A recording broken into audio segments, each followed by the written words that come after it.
Hi, this is Sarah. I'm in the kitchen and I'm doing some things I love. I'm saving seeds for next year's garden.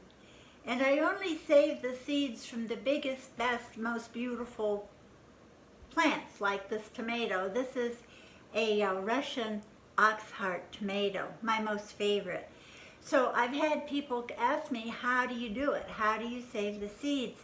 So I'm doing a lot of that today, so I thought, okay, I'll just do a quick video.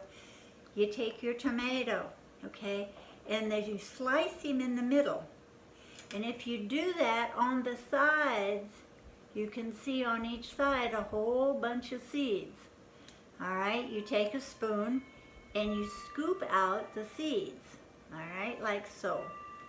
Then you cut this tomato in half again, and again you're going to see some seeds on both sides. So the objective is to capture those seeds. And you're going to get a little bit of the pulp in with them, and that's okay. So you put those seeds in a jar, quart jar, and you're going to shake it up. And you can see the pulp and you can see the seeds floating about.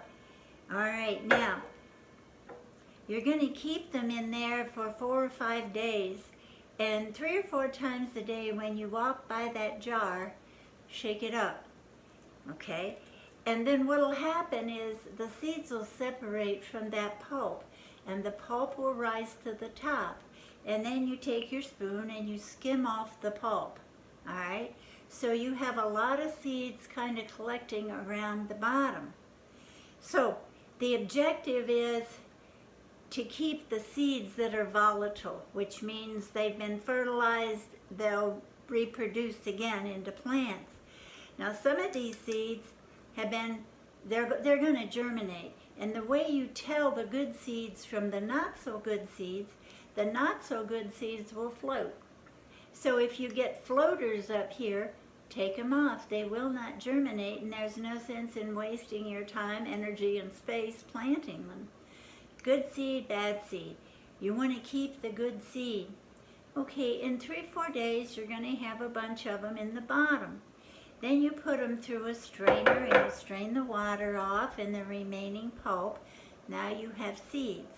Okay, the seeds will go on a paper plate. Spread them out. And it'll take 2, maybe 3 weeks to dry them really well. Dry them. Don't let them clump like this when you put them down. Spread them out flat. Get them nice and dry. And then put them in some kind of container that'll be sealed and dry through the winter. And then I start my seeds usually in January, the end of January, first part of February for plants. And then by the time I get ready to plant them in the garden here, the plants are this big. This is kind of cool. One year I waited a little longer and I actually had little tomatoes on the plants that I was setting out. So that gives me an early harvest on my tomatoes around here, and bragging rights with my neighbors. There's some kind of friendly competition as who gets the first tomato. Newsflash, it's me. Okay, hope this is helpful. Try it if you've never saved seeds. Save only from the best and strongest plant. I only save from heirloom seeds, so I save from year to year to year. If you're dealing with hybrid seeds, a hybrid plant, it's not going to work. You cannot, it won't reproduce itself. Don't even bother saving from hybrid plants. Okay? I hope it'll help. If you have more questions, call or text or something, then I'll try to answer as best I can. Right now, I've got to finish this and then I'm back out to the garden. All right, this is what we do on Labor Day, right? We labor. Have a good weekend. Bye.